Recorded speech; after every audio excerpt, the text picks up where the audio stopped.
Muito bem, meus caros irmãos, a paz do Senhor Jesus, a todos que estão presentes com a gente.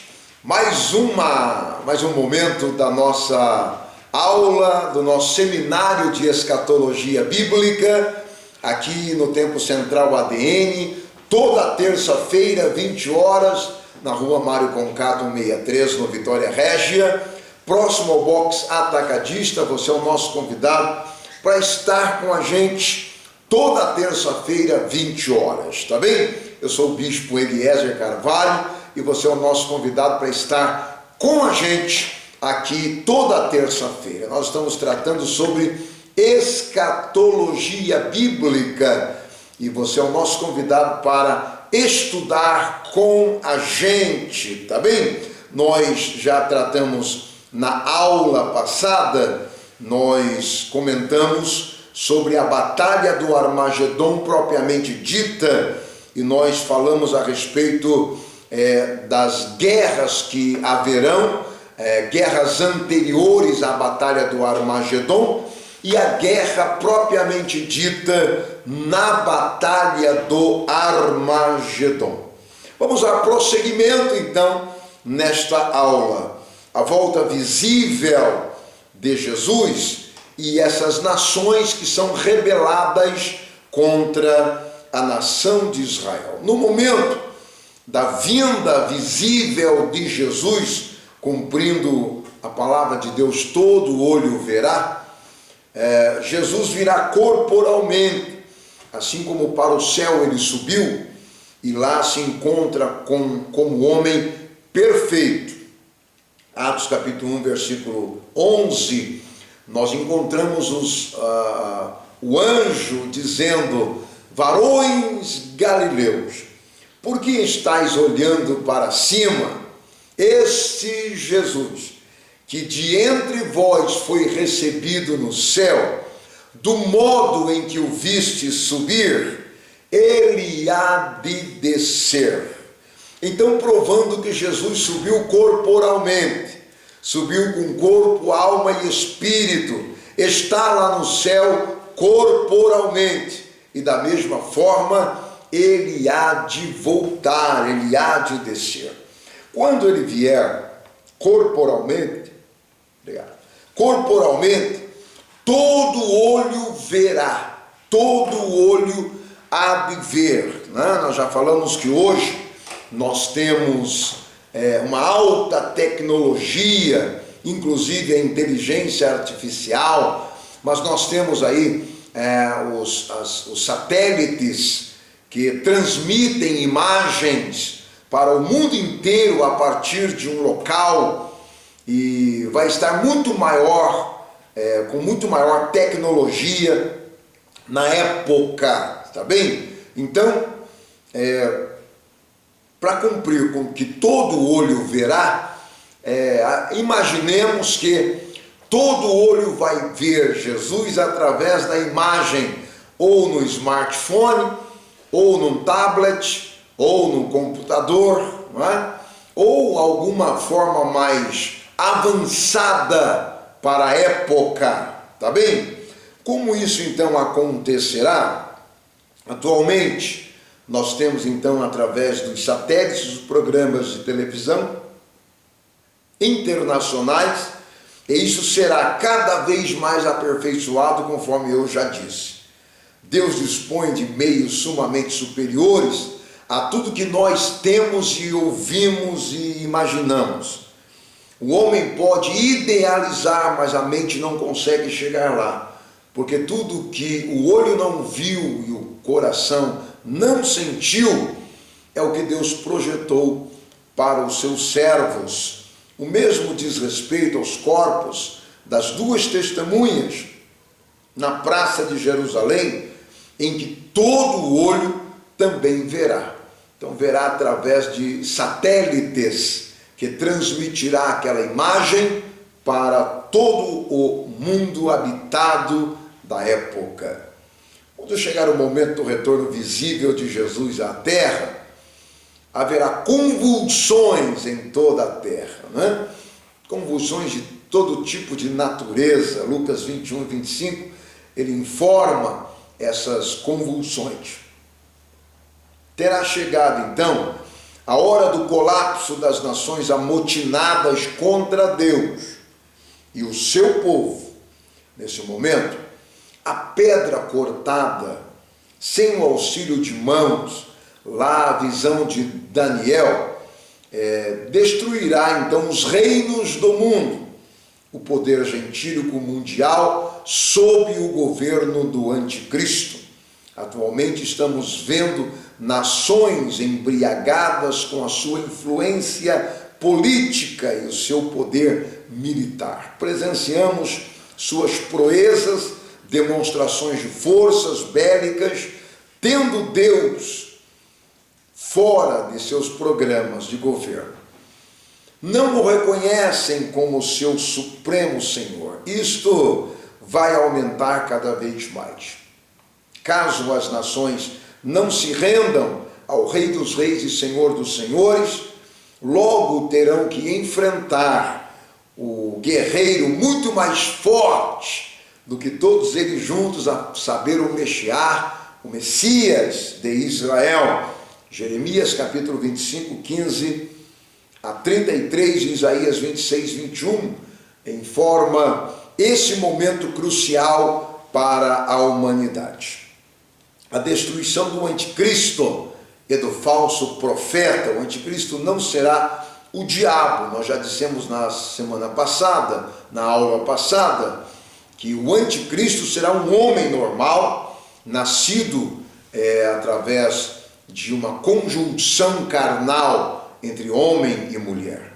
O que vai acontecer é que esse homem vai receber a personificação do diabo, ou seja, o diabo vai personificar este homem, e então ele terá o nome de Anticristo, e quem vai dominá-lo será o próprio Satanás. Nem Judas Iscariotes, como alguém se atreveu a dizer. Ele será um homem como os demais. Isto é, nascido de mulher. O João, ele viu essa besta, ou o anticristo, sair do mar. Quando a Bíblia fala de mar, fala de nações. Então saiu de entre as nações. Será alguém entre as nações, com certo poder já político, militar, conhecido já, e que Satanás vai se apropriar da sua mente, das suas emoções, para dominá-lo, para que ele seja o anticristo. Por ocasião da manifestação visível de Jesus, o anticristo e o falso profeta imediatamente serão presos e lançados vivos no lago de fogo, que é o inferno final, também chamado de Geena.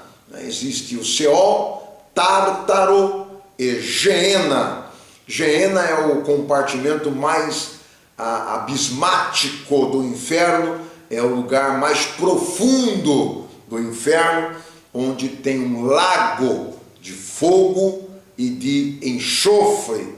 Lá será lançado, para lá será lançado Satanás e também o falso profeta, vivos.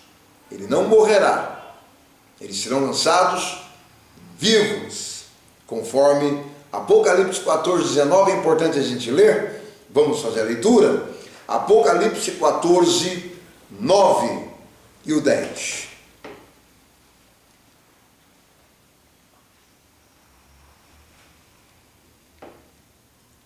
Vamos lá, minha gente, Apocalipse capítulo 14, versículo 9. Vamos lá. E seguiu-o o terceiro anjo, dizendo com grande voz: se alguém adorar a besta e a sua imagem, e receber o sinal na sua testa ou na sua mão, também o tal beberá do vinho da ira de Deus, que se deitou não misturado no cálice da sua ira. e será atormentado com fogo e enxofre diante dos santos anjos e diante do Cordeiro. No momento imediato em que Jesus virá para batalhar, após a batalha do Armagedon e após o julgamento das nações, também na batalha do Armagedon, pós-batalha, então Satanás será preso por 1000 anos com o falso profeta.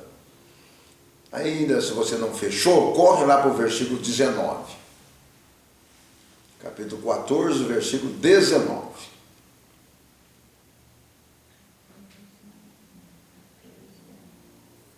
Versículo 19. E o anjo meteu a sua foice à terra, e vindimou as uvas da vinha da terra, e lançou-as no grande lagar da ira de Deus. E o 20. E o lagar foi pisado fora da cidade, e saiu sangue do lagar até os freios dos cavalos pelo espaço de 1.600 estádios. Muito bem. Aí está falando a respeito das últimas batalhas, inclusive a batalha do Armagedon, para a implantação do milênio. Tá bem? Aceitação nacional de Jesus, nós já falamos semana passada, vamos recapitular. Desde os dias de Jesus tem havido judeus cristãos, ok? Desde os dias de Jesus, alguns cristãos aceitam a Jesus como seu salvador pessoal, mas na grande maioria não, tá bem? O remanescente judaico, expurgado e arrependido, agora se voltará como nação. 100% dos judeus se voltará para o Messias, aceitará o Messias, tá bem? Como nação. Vão estar aos pés do Messias. Essa aceitação será com choro, muito choro de arrependimento. Que cena tão importante e maravilhosa será ver a nação de Israel, que deveria ter aceitado o Messias quando ele nascera, quando ele ficara 33 anos com eles, e mesmo depois que ficara 40 dias pós ressurreição com eles, mas não aceitaram. Mas agora, depois de purgados com muitos sofrimentos, então serão salvos e aceitarão o Messias. As festas sagradas do dia da expiação, tabernáculos, tem um ato profético do arrependimento da nação de Israel naqueles dias. Nós já dissemos que durante a grande tribulação haverá grande derramamento do Espírito Santo sobre toda a terra, redundando em grande salvação em massa de uma grande multidão de salvos. Nessa época, a nação de Israel também será salva. Então, para aqueles que fazem a pergunta, haverá salvação na grande tribulação? Sim, haverá salvação. Como? Da mesma forma que houve salvação antes de Jesus, da mesma forma que houve salvação antes da lei, da mesma forma que houve salvação somente na época dos patriarcas e que não havia lei, da mesma forma, né? Então, Deus sempre estabelecerá um meio para salvar a humanidade. Desta forma, claro, através do seu unigênito Filho, enviado ao mundo para salvar. O nome Jesus já significa salvação. O julgamento das nações, que eu disse que, terminando a batalha do Armagedon, começará no mesmo local, o julgamento das nações da terra. Quando Jesus julgar as nações, ao retornar à terra, sua população estará muito reduzida e, consequentemente, por causa dos cataclismos sobrenaturais inevitáveis e incontroláveis sobre a terra. O julgamento descrito por Mateus capítulo 24, 31, 34, é apenas a consumação daquilo que já começou muito antes. sobre os selos, trombetas e taças de juízos divinos. Os momentos antes desse julgamento, haverá destruição sobrenatural dos exércitos de Gog. Lembra quando nós falamos sobre Gog, Magog e Tubal? Então nós já falamos que Gog vem da Rússia, não é? É um príncipe de Rússia, ou seja, presidente da Rússia. Então haverá uma destruição total das nações amotinadas junto com a Rússia, e serão destruídas, onde multidões serão exterminadas, conforme Ezequiel 38, 18 a 22. Haverá o juízo do quarto selo, um quarto da população morrerá. Por causa desse juízo do quarto selo, um anjo sairá. Não será enviado anjos, apenas um anjo de Deus. E aí eu fico imaginando as pessoas falando assim, manda anjo aqui, manda anjo lá. Gente, Deus vai mandar um anjo e um quarto da população da terra vai morrer. Ele dá conta. Também, para livrar o povo de Israel, lá contra a Assíria, Deus também enviou apenas um anjo. E um anjo deu conta de 185 mil soldados, prontos para a batalha, ele sozinho. Então esse negócio de põe um anjo aqui, põe um outro lá, ponha um na porta e outro no altar, é muito anjo para o meu gosto. Deus não quer ficar dispensando tanto anjo assim, não. Um anjo só vai consumir com um quarto da população da terra. Vamos dizer de novo, não são vários anjos, um anjo só. Para você ver o quão poderoso, quanto poderio investido num anjo criado por Deus. Ele virá com a investidura por causa de um selo que Jesus vai abrir lá do seu trono. Ele abre o quarto selo e envia o anjo, e o anjo vem e faz um destroço nesta terra. Muito bem. Então, a terceira trombeta vai ser tocada, e mais um anjo vem, e morrerão muitos por causa de enchentes. Um anjo vai chegar e vai dar uma mexida no fundo do oceano, fundo dos mares, as pedras, né? as placas tectônicas que estão abaixo no oceano, se elas se mexerem um pouquinho, acontecem tsunamis, acontecem enchentes que inundam todas as cidades litorâneas.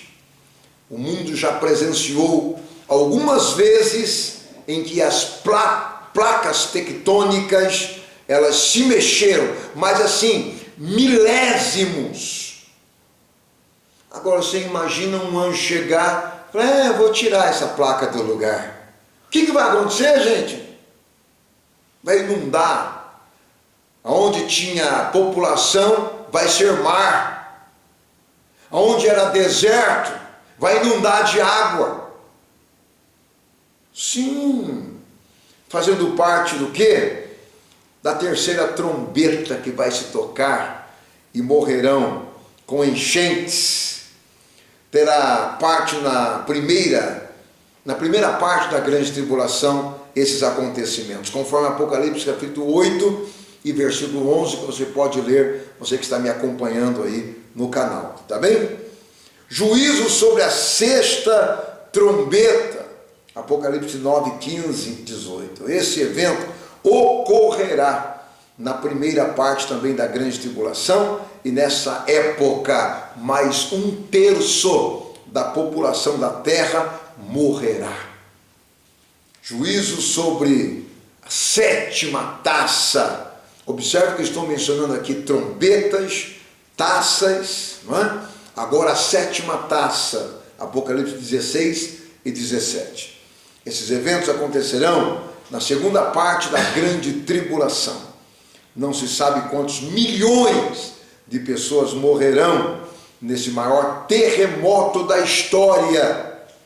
Muitos outros terremotos terão lugar na mesma época e é evidente que muita gente nele morrerá, conforme Isaías 24, 19 a 20. Causas da grande mortandade na ocasião, através de pragas, conforme Zacarias 14, 12 a 15, muitas pragas na terra para matar a população da terra nesta época. Guerras internas, guerras entre os países, internamente, tumultos. A terra vai viver em grandes tumultos. A desordem vai tomar conta, o caos vai tomar conta, os distúrbios e atropelos tomarão conta da terra, conforme Zacarias capítulo 13, 8 a 9. Mortandade entre os judeus também acontecerá de forma sem precedentes, conforme Zacarias capítulo 13, 8 a 9. Revelação de Cristo pela sua palavra, grande massa perecerão por ocasião da revelação de Cristo e pela sua palavra, conforme Isaías capítulo 66, 16 e Apocalipse 19, 15 e 21, quando Jesus virá montado em um cavalo branco e da sua boca sairá uma espada afiada, mais penetrante do que espada de dois gumes. Claro que isso tudo é uma simbologia. O Antigo Testamento nos dá conta de castigos, de mortes em várias passagens bíblicas, como no caso de Gênesis capítulo 19, 14, Êxodo 9, 23, Números 11, 1 a 3, 2 Reis 1 e 10. Nesse tempo, haverá um baixo índice de homens na terra. Cumprir-se-á então que 7 mulheres será para um homem apenas. Propósito então do julgamento das nações. O propósito desse juízo é determinar quais nações terão parte no milênio e quais nações perecerão, serão exterminadas, mortas ali mesmo. Nações serão poupadas, porque são consideradas como nações ovelhas, e nações serão exterminadas, porque serão consideradas como nações bodes. Então, as nações ovelhas ingressarão no reino milenial, 1000 anos de paz. É o milênio do Filho de Deus. Outras serão desarraigadas da terra, desaparecerão de cima desta terra. O mapa sofrerá alterações, cumprindo o termo, o que restar de todas as nações, conforme Zacarias 14 e 16. O Senhor vai estar purgando a terra para preparar a terra para o milênio. Haverá 3 classes de nações nesse juízo: ovelhas, bodes e irmãos. Mateus 25, 32 a 40 fala a respeito desse momento. É muito importante que nós saibamos que capítulo 24 e capítulo 25 de Evangelho de Jesus, escrito por Mateus, não refere-se à igreja. A gente pode pegar aquele texto e parafrasear e querer que seja para a igreja, mas nunca foi escrito para a igreja, tá bem? Sempre foi escrito para Israel, para esse tempo de purgamento de Israel.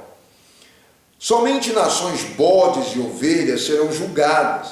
Os irmãos devem ser, claro, os próprios judeus, chamados irmãos de Jesus, descendentes do próprio Jesus.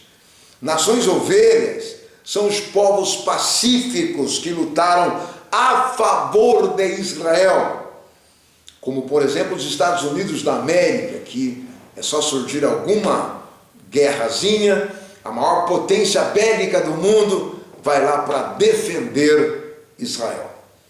As bodes são nações sanguinárias contra a nação de Israel e que seguiram o anticristo. A base desse julgamento é a maneira de como as nações trataram os seus irmãos, Israel.